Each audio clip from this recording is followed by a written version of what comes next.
The British monarchy, despite all the rhetoric and the illusions that are fed to us by the British establishment about their so-called royal duties, are not to be celebrated. They are to be abolished and gotten rid of, along with the capitalist system in Britain entirely. Before I start this video though, I just want to give a shout out to Republic. Republic is not a communist group, but the work that they do in challenging the royals and campaigning for the abolition of the monarchy is absolutely brilliant. So head on over to their website, which is linked in the description below if you're interested. Now, enormous care is taken to maintain the glamour that surrounds this horrible hereditary institution in a big effort to distract the working people of Britain from the class oppression that they face. Behind the flamboyant image that the media have manufactured around the royals and outside the palaces, there is the rottenness of an entire system, a whole country of people who live in the harsh reality of capitalist hegemony and barbarity, who are beaten down and exploited for the profits of the rich. While the brutal policies of austerity that have been implemented by the British state on behalf of the capitalist class have led to the immense shortages of public sector services and the needless amounts of deaths of working people, with many also being forced to the mercy of foodbanks and thrown into homelessness, the royals meanwhile are living luxurious lives and remain incredibly secretive about everything that they do, as they are beyond reach of the Freedom of Information Act. Hard legal battles have had to be fought in court just to access the Queen's letters, and these are not personal letters at all. These are official documents of letters between her and different politicians, which just end up getting locked away in Windsor Castle in total secret, as opposed to going to the National Archives where we'd all eventually be able to access them. The royals also meddle in politics, and they are a total waste of public money, costing the taxpayer an average of £345 million a year. Yet, the arguments provided by monarchists to try and justify the existence of this parasitic feudal relic are all built on complete and utter fallacies which have no evidence to them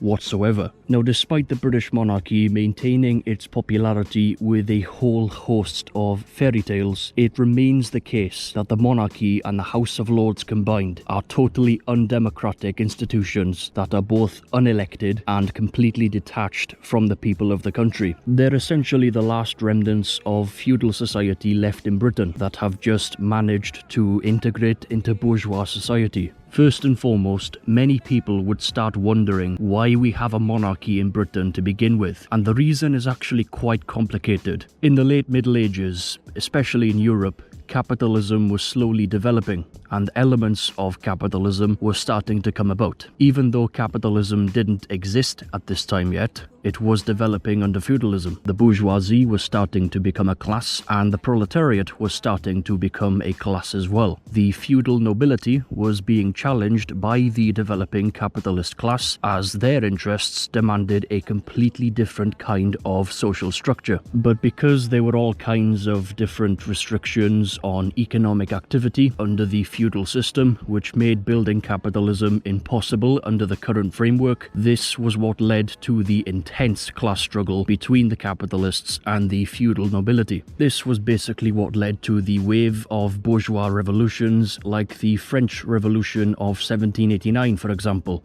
People tend to think that these things just happened simply due to the ideas that people had, and to a small degree this is true because the Enlightenment was full of new ideas, but these ideas didn't just randomly pop out of the blue. They came about because of the fact that society was developing, and these ideas were basically created by things like the struggle against the rule of the church, the struggle against absolute monarchy, and demands for a republic and a constitution. Now, one of the very first bourgeois revolutions of this nature had actually happened here in Britain. This bourgeois revolution is more commonly known as the English Civil War that happened back in the 1640s between the feudal nobility, who were headed by King Charles I, and the Parliament, who were headed by Oliver Cromwell. So Parliament had basically overthrown the monarchy, and this led to a total break from the old feudal system in Britain. However, in 1660, the monarchy was restored in Britain, with King Charles II being put on the throne, which is kind of strange. Rather than being a return to feudalism and absolute monarchy again though, this was really just designed as a prop to capitalism, as limitations were put on the monarchy to prevent absolutism and more powers were given to Parliament. In 1688 though, Parliament effectively seized the crown, and from then on the monarch served at the pleasure of Parliament, rather than the other way around. And it's very clear to see that the monarch certainly does serve at Parliament's pleasure, because British political leaders get so much power from the crown. So it's no wonder why British politicians are so damn quick to defend the monarchy, and it's also why British prime ministers in particular are among the staunchest of monarchists. Nowadays though, the monarch is just presented as some symbolic figure, which is basically made out to be only there for a bit of fun. But this could not be further from the truth. The monarchy is not as apolitical as we would be led to believe, because if we take a closer look, we will find that the Queen still enjoys numerous powers which can all be used against the working class at a crucial moment. She's responsible for dissolving Parliament, she can call early elections, she swears in the Prime Minister, and she must sign a bill before it's made into law. In fact, there have been many instances of senior royals using their powers to delay the passage of bills in the last 30 years. And there are also a number of examples of interventions by the royals in politics, which certainly does not fit the description of a head of state that's supposedly not interested in politics. Some of which include the former Prime Minister David Cameron asking the Queen to publicly intervene to help prevent a yes vote in the Scottish independence referendum back in 2014. And Prince Charles is also known to lobby the government for his own personal interest as well. Private meetings are also held weekly between the Queen and the Prime Minister, and absolutely no details about what gets said between the two of them during these meetings gets published either. Over the very long time that she's been on the throne as well, the Queen has also learned about and even advised Parliament on strikes, wars, and many different scandals. So she's definitely not some innocent old lady whose greatest area of knowledge is horse racing, as we're always led to believe. Instead, she's a powerful and well-informed advisor who reads weekly intelligence summaries, daily accounts of proceedings in the House of Commons, and receives immediate reports of all important correspondence from the British Foreign Office overseas. In addition, the royals also have a pretty long track record of being fascist sympathisers who collaborated with the Nazis too. This is alongside the many atrocities of British colonialism against the people of the world that they have overseen as well. Therefore, the monarchy is clearly a weapon of the ruling class against any change that threatens the status quo. So, for the bourgeoisie, it's a powerful friend to have. But for the working people, on the other hand, the monarchy is a very powerful enemy indeed. So it's no wonder why the British establishment is so very busy building up this apolitical facade around the royals, in a big effort to transform them from essentially colonial slave masters of the British Empire and a powerful weapon of the British capitalists into charitable celebrities who now, out of the blue, seem to suddenly give a shit about the environment and your mental health problems. The mainstream media here in Britain, and especially the BBC, they are notorious for building up this facade around the royals because it's a way of justifying their existence and keeping the critics at bay, despite the fact that the average British person really doesn't give a shit about the royal family. And this apathy is a direct result of the monarchy being detached and disconnected from the people. This apathy among the masses is also pretty common in any bourgeois democracy because the people don't have power or even a say in how society functions under capitalism. The only ones who really have power are the ruling class, the capitalists. They own the means of production and thereby control the economic system. So they're the ones who the state actively serves.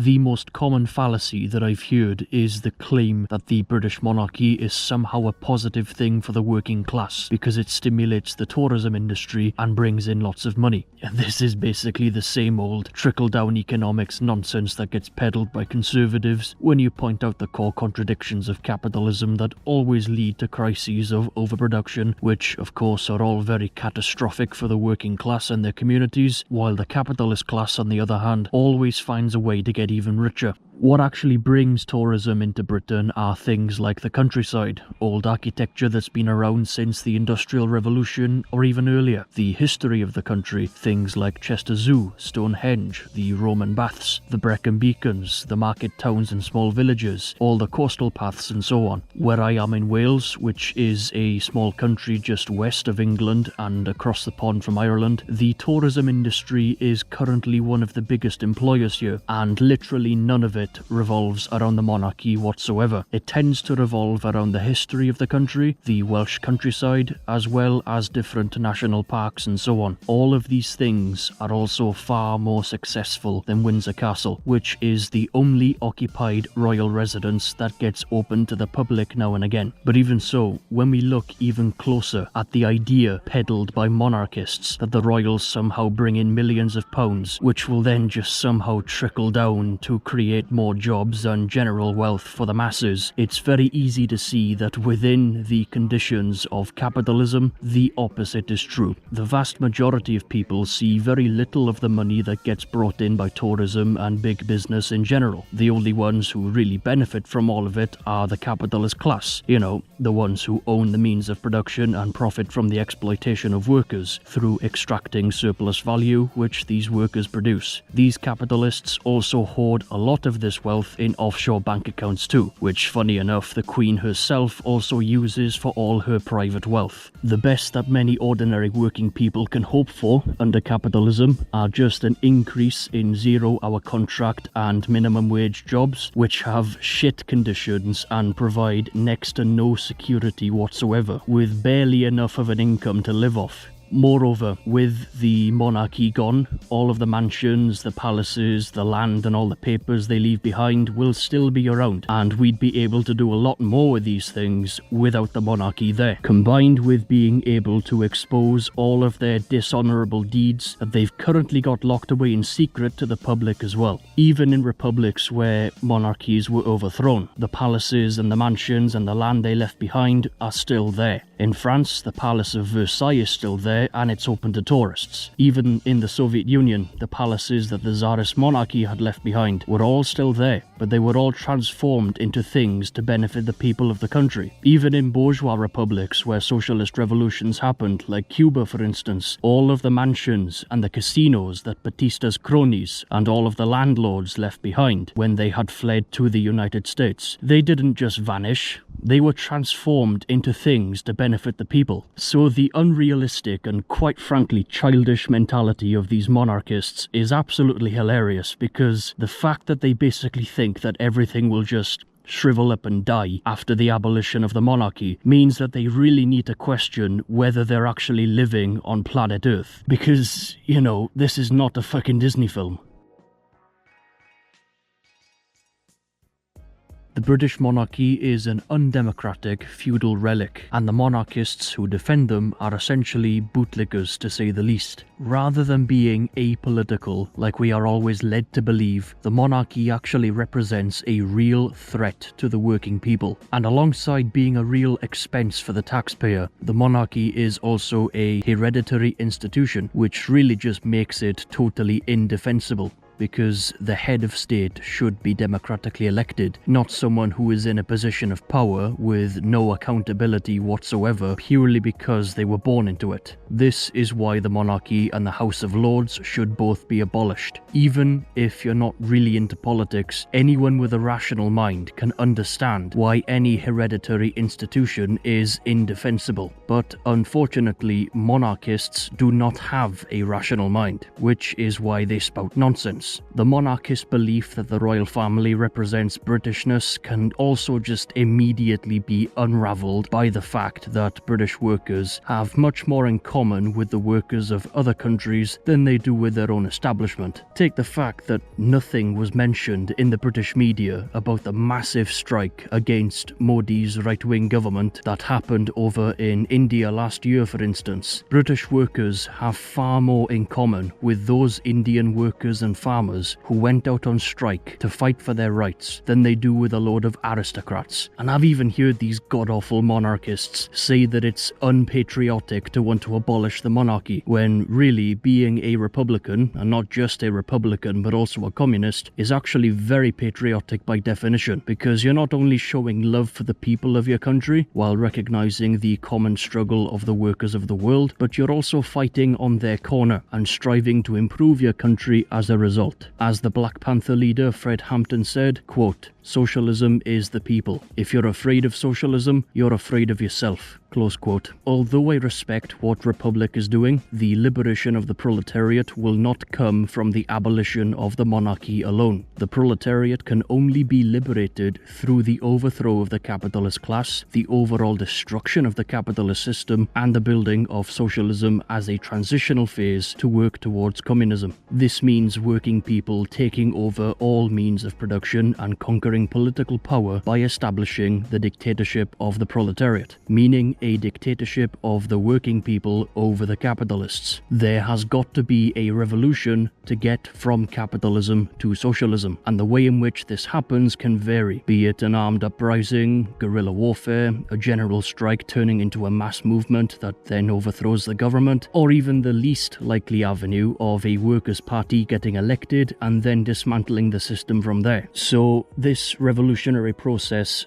doesn't have to be full of absolute carnage, since a peaceful revolution, though it is very unlikely to happen this way, as history has evidently shown us with many socialist revolutions leading to civil wars and shit like that, a peaceful revolution is not entirely out of the realm of possibility. It could only realistically happen like that if the capitalists were weak enough and if the proletariat was strong enough, because more often than not, the ruling class doesn't go down without a fight. As Stalin said, quote, "You are wrong if you think that the communists are enamored with violence. They would be very pleased to drop violent methods if the ruling class agreed to give way to the working class, but the experience of history speaks against such an assumption." Close quote. The reason why revolution is a necessity and the reason why capitalism has to be overthrown is because socialism just can't be built within the current framework of capitalism. It's a totally different socio-economic system altogether, which not only puts an end to capitalism, but also works to create the necessary conditions for the implementation of a classless society. Socialist countries like the Soviet Union, which were working towards communism, have proven this to be true. So we actually have to oust the capitalists to liberate the proletariat. It was exactly the same for the bourgeoisie in their struggle against feudalism. They could not just expect a favour from the nobility because the entire system was restricting them from carrying out their interests. In Britain's unique situation, since we are not really a republic with a written constitution like the US or like Ireland or like France, I don't care, take your pick, the campaign to abolish the monarchy, as well as the scrapping of the Commonwealth and all other relics of British colonialism, all of this should really be joined with the struggle for socialism, because you can't have a democratic republic in the true sense of the word if you still have the rich people controlling everything. As Lenin said, quote, "Proletarian democracy is 1,000,000 times more democratic than bourgeois democracy. That is, Soviet power is 1,000,000 times more democratic than the most democratic bourgeois republic." Close quote. Class struggle has been at the forefront of the development of human history, so the capitalist system we live in right now is merely a passing phase of this historical development, just like feudalism and slavery before it. Therefore, the abolition of the monarchy in Britain is not a question of if, it's a question of when. The situation we find ourselves in right now will be perpetuating only until the working people understand their true power, sending the capitalists, the aristocrats, and all of their lackeys right where they belong, the dustbin of history. Down with the monarchy.